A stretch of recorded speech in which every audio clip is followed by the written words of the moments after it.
In this video, I'm going to be taking the BYD Atto 3 for an extended drive. So if you want to see what the driving controls are like, how it handles on the road, suspension, all that stuff, this is the video for you. To start the BYD Atto 3, you're going to press the start-stop button down here, and then it will all come alive, and then pretty quickly we'll be able to get it into drive. To move the stick around to either put it to reverse, into drive, it's all pretty intuitive. It just seems a little bit unnecessary to have to press this unlock button. If you've got your foot in the brake, surely that's enough, because they could have used this button for the park brake instead of having not one, but two, which are actually here. And as you can see, both came on regardless of which way I do it. So I could do it this way, or I could even just turn the car off and it will go into park mode. So it's like, do you really actually need to even have two different park buttons when the car will do it for you anyway? But nonetheless, you get the idea. So starting it again, just to give you that demonstration, car's now turned on and we could be driving away, so it's nice and prompt and I enjoy that. I also like how it keeps all the settings as is. So you can see right now that lane keep assist is already on and ready. In Kia and Hyundai, you have to actually press this button to enable it each time. Through the settings, you can also configure it, but just let's go over the steering wheel first, and you can also go look at the other video I did on all the settings in here. So on the left side of the wheel, you've got a button for your cameras. You can press this button to change your aspect ratio from portrait mode here, and everything is swapped as you can see. And if I click on one of these pictures, it changes the view, and then if I click on that button again, it can rotate back. There's also a soft button on the screen here, and that will do the same thing. And then if I want to get it back, I can either just press that or the one on the steering wheel.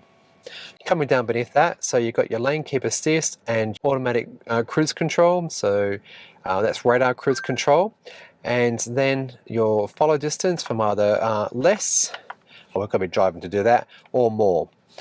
Horns obviously in the center. Coming to the right hand side, you've got your telephone, you've got your voice assistant, which is actually pretty good. So turn on seat heater. Sure, I'll turn on seat heating. It's fascinating. It actually said there tile heater or something crazy, but it actually got it. That was the right sort of thing. Beneath here, you've also got different menus you can work through. So supposedly in the past 50 kilometers, I'm running at 17.8 kilowatt hours per 100 Ks. You got the acceleration limiter, average consumption, tire pressures, average speed, drive time, and that's basically it. And down here on mode, that's going to change over here as to what input it goes to. Again, I've covered this in more detail in the other videos, so if you want to go check that out, please click up here somewhere. Alright, I just pressed the button in on the scroll wheel over here to actually do mute. If I wanted to change tracks, by the way, I can actually press that right hand button there, or go to the next one, or I can press back to go back, obviously, but we're not going to have any sound on in this video, are we? No. Indicators are on the right, along with the automatic headlights. They're pretty good, works pretty well, but no automatic wipers. It's very strange. So over here, you've got your stick for just a single brush, up for single, for intermittent, single speed, double speed. And little quick mist by pulling it back. We can do the rear just by actually turning the knob on the end there, and that gets us a little clean at the back there. Also of note, and I don't know why they've wasted this, there's a button on the end of this stick, and I can press that to actually change the odometer. So it's got two different trips, A and B, and total, and I just feel that could be better executed through the screen, just like they're doing in Tesla. Alright, let's get underway. Indicating with the right hand stick, which is actually the correct stick, isn't it? And we're driving. Ride and handling of the BYD Atto 3 is pretty much what you expect from an SUV. It's not firm like the Tesla Model Y, and it's pretty well behaved mostly, but it's definitely not helped by the garbage Batman wheels. That's actually the brand of the tires.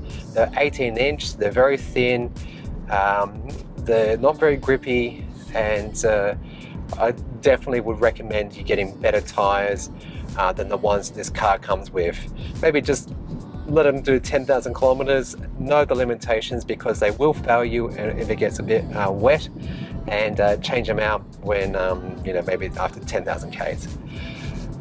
Steering wheel feels nice and direct. And one thing I didn't note in the review was that I feel that the actual steering wheel center is not actually centered to me, like it's a bit to my right. And you can see that where the steering wheel is straight up and down and the center of the seat is a bit to the left. And I don't particularly like that feeling. Like I'm actually feel like I'm got my hands to the right of me over this side. And yeah, I don't know, that's just my perception of it, and I'm actually wrong about this, but if you're a BYD Atto 3 owner, can you let us know in the comments below, because it's obviously, I think for some people, long term, the position of this steering wheel would be annoying. The steering wheel is telescopic adjustable, so in and out, and also up and down. Doesn't have a lot of change in it, but it's sufficient for most people's needs. And the leather wrap, I think it's leather wrap, feels pretty nice, and the red stitching is a good little flare, which I enjoy. There's no heads-up display, but nor would I expect it in this price of electric vehicle in Australia. After all, you are paying mainly for the battery and somewhat for the car. Which one comes first? That's up for debate. But nonetheless, I find that this little tiny speedometer and information thing is, tiny, too small. The actual speedometer should be bigger. They've given way too much space to the active cruise control information. So you can see right now it's got two greens on either side saying that's identified the barriers, or the sides of the road rather. And if I enable, the actual speed, there you go, you see it comes on there with the green symbol. So it's actually now actively controlling the steering. And I'll do more of that as we drive along today, but it works pretty well, keeps it nice and centered. Just the nag factor, if I'm not doing a decent amount of torque on this, and I mean a decent amount of torque, it will nag at me within 10 seconds. So we'll do that in a second, but nonetheless, we're going to stop. All right, we're braking. Good time to go straight into Regen. All right, Regen on this thing is handled through the brake. When I take my foot off the accelerator, it will slow the car down somewhat, and I've currently got it set to high, the standard or there's high, and neither feels impressive whatsoever. In fact, the Regen on this thing is only really achieved by using the brake pedal, which feels wasteful, to be honest. I'm pretty certain, and you'll be able to see it in the kilowatts, so we're accelerating using 1110 kilowatts of power to accelerate. Foot's off the accelerator, but I'm coasting, and we got down to 8 or 12 kilowatts, negative kilowatts for Regen, and then I had to put the brake on. Now, in my MG, if I was using brake, I am absolutely not using Regen, whereas in this car you are, and it's a fascinating choice that they've done that. I don't know why they've done that, but they have. Hear that? That nag factor? If it thinks you're doing something wrong, and it does this often by the way, it will beep at you, and you're kind of wondering, well, I'm in the center of the lane, it's safe around me, I don't know what you're beeping at me for, so maybe don't beep at me, just saying. Anyway, so yeah, Regen. Let's wait for this car to go past me so I don't confuse him. I'll take my foot off the accelerator when we get to the top of this hill here, and you can see the car will just coast for a bit. It will do a little bit of Regen, but it will not definitely slow the car down like you expect it. So foot's off, negative 23, not bad, but it's very mild. That is very mild, and for a high setting, it's not what you expect, particularly if you're an electric vehicle driver and you're used to that bite, that slowing of the car that you get in a typical electrical car. So my recommendation is that this is going to be the car for you if you're coming from a petrol or diesel car and do not like one pedal driving. That's a sad fact that there is no one pedal drive in this car right now. That's on this date, by the way. They could introduce it with an over-the-air software update. This is what they did with Tesla, so they can definitely do it here, because heck, they even did Android Auto and Apple CarPlay. Here we go. I'm using my brake. See that? to achieve that high amount of regen, I had to use the brake then, and it doesn't reassure, doesn't. And the brake also just feels a little bit disconnected from the whole experience. It's got only a little bit of movement, and I criticized Tesla for the same thing, that the brake in that felt like wood basically. It was on, it was off. And when you chomp on it, it breaks the car, yes. Is it really good at doing that? Not so much. And I actually blame that on the tires, to be honest. They just don't give you that assurance. So here we are, we're coasting along, coasting. All right, I'm gonna put my foot on the brake now and watch it go up. See that? Mate, it's really not a good experience, and they need to address that. The other thing they need to address, the accelerator pedal. A good time to stop. The accelerator pedal has this slight delay, which I can't, I'll try and demonstrate it in this video, but I don't think I'll be able to do it well. When you put your foot down, it's like there's a momentary pause before it goes. And you see I've got it in sport mode, so let's change that. There's a button down here, I can change it, go eco to normal, back to sport. Changing those modes doesn't seem to change very much. Like, honest to goodness, the profile of the accelerator pedal, in like most other cars, if you keep your foot, let's say, in this position and you accelerate in eco mode, you only go very slowly, all right? You go accelerate slowly. If you do that in normal, it's going to go a wee bit faster to that point. And if you're in sport mode, again, your pedals are in an identical position, you're going to be going a lot faster to whatever speed that is. This, I don't feel any change. You can change the feel of the steering wheel through two different modes. You've either got sport or normal, and I've just got it in normal because it's nice and light and great for car park situations. All right, here we go. Did you see that? I might have to do a replay now. But there was that brief moment where it wasn't going to go like you expect it to go.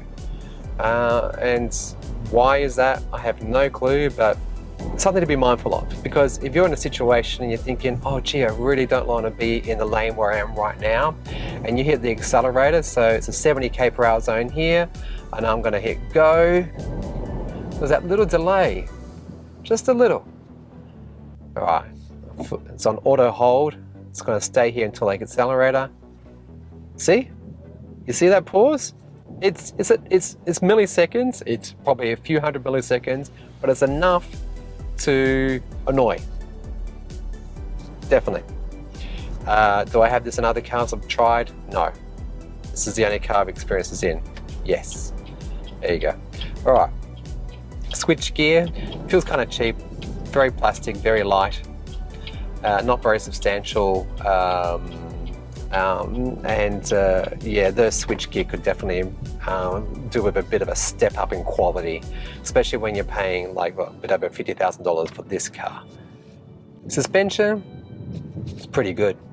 It's actually better than my Tesla Model Y, which I've criticized as being too firm. Garbage road here, and it absorbs those imperfections in the road pretty well. Doesn't wallow too much, doesn't bounce around like my MG. That's very good. So I'd say if you're wanting the better ride and handling, this is actually the better car here. And it would be so much better again with improved tires. Okay, so let's do two demonstrations here. One's the auto headlight sensing and how this screen will dim even though it doesn't need to. It is almost sunset now, but there's actually sun up got another hour left here. Now when we go through this, the sensor up there is going to say, oh, I need to turn the headlights on, which I will. But this will dim as well, and you'll see how dark it can get. So there we go. Yep, and well, headlights are still on. That is too dark now, too dark. So there should be an automatic light sensor in that screen so it doesn't actually do what it just did. And so when the headlights turn off, that screen will come good again. And yeah, just needs an auto light sensor. That's all it needs. All right, now let's do some curves. Let's get the speed on, lane keep assist. is working, should be working. It says it can't define where that right side is, so I'm just going to move over here. Alright, there it goes. Right.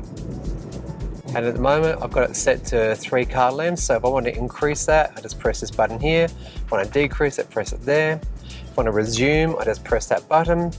If I want to actually set the speed, I just press it down. So I've now set it to 55, but let's go to 70. Alright, I'm going to hold my hands here, but I'm going to let the car actually take the corner, and you'll see it actually does it pretty well. But there's an issue which will come thick and fast. Alright, didn't take long.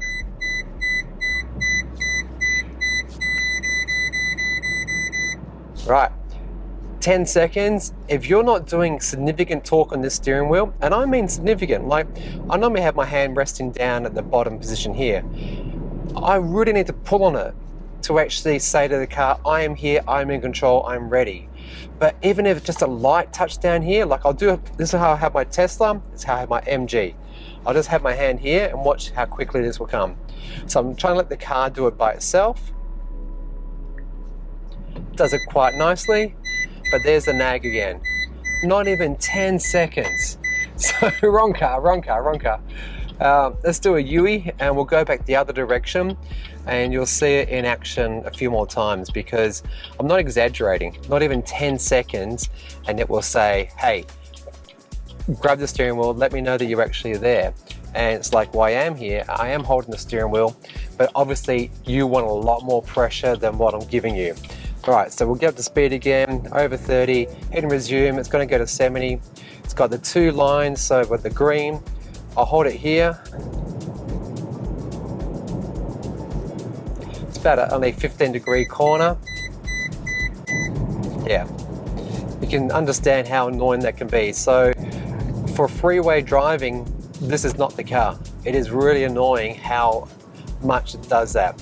So for the only way around it I've found is if I have my hand here and I'm pulling down on that, and you can see how much I'm pulling. I don't know if you can see that, but I had to really pull on it. It wants to center nicely, but yeah, unless I'm actually doing some inputs and really pulling on the wheel, it's going to nag at you. And super frustrating how it does that. All right, now doing radar cruise control, and this enables stop-start driving. So we're going to come up to the traffic here, and it will come to a complete stop. It's actually doing a little bit of regen. Foot's ready at the brake, but I don't need to use it. There you go.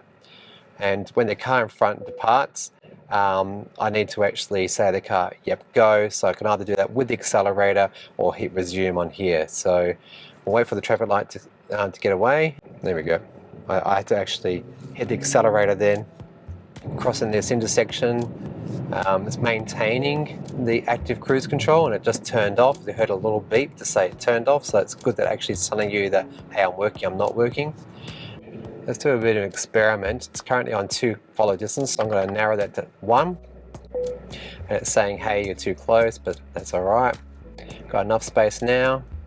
I need to actually press the accelerator to resume. It's speeding up. We've got a speed detection coming up. It was 70 back there, by the way, but it thinks it's 60. Again, the camera needs a little bit of calibration because it seems to miss signs, I don't know what.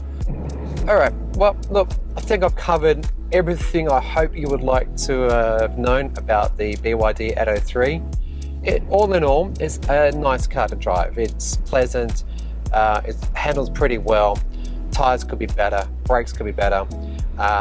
Would rather see 1 pedal driving, and could be done with an over-the-air update, so no doubts about that. Is it better than the MG's ZSEV? I think so. You know, you point the car where you want to go, it goes. The delay in the pedal, I think you could learn to live with. You would get used to that, it wouldn't be an issue. And for people who are coming from petrol and diesel cars, because it doesn't have that 1 pedal driving, and you have to use the brake to really get the most from Regen, this car's great for you. You will love it. Just for those who are coming from a Nissan Leaf or a Tesla or whatever car actually has 1 pedal driving and expects a lot more brake from it, this is gonna surprise you in how it doesn't actually do what you expect it to do. I should have mentioned before we go, safety systems. There's a lot of safety systems and I'll put them on screen now. It's got rear cross traffic alert, it's got pedestrian cyclists, it's got blind spot monitoring, so you'll see the little orange dots in the side mirrors here. It feels like a good, safe, comfortable car. So that's probably the best takeaway I can give you. Hope you enjoyed the video. Subscribe if you want to see more content about this car. Check out the videos at the end screen, and I'll see you in the next one.